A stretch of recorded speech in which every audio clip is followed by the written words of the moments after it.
this is a demonstration of Fleming's left-hand rule. You will need your left hand. If you make that mistake, it's on you. So your thumb will point in the direction of the force that is created by the motor effect. Your index finger will be lining up with the magnetic field from north to south, as is clearly written on our willing participant here. And finally, your middle finger must point in the direction of the current through the wire. There is a dot on the top and a cross on the bottom, to make it clear that when there is a dot on the page, the current is coming out towards us, and when there is a cross on the page, the current goes into the page, into the table. So let's start with the first one, this one here. So you will line up your middle index finger on the magnetic field, north to south. Then your middle finger points in the direction of the current, which here, because it is a dot, is coming towards us. And then, as long as you make sure all of those three fingers are at right angles to each other, your thumb must then point in the direction of the force created, which is here must be going up.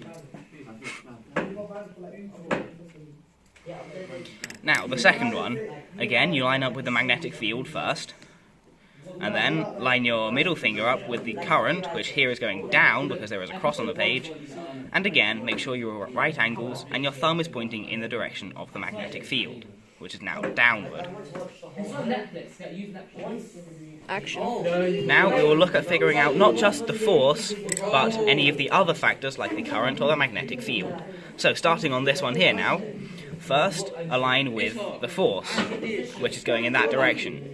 It is worth noting that you will be concocting your arm into various unusual angles, but not to worry, our participant, who is very willing, is perfectly fine with this.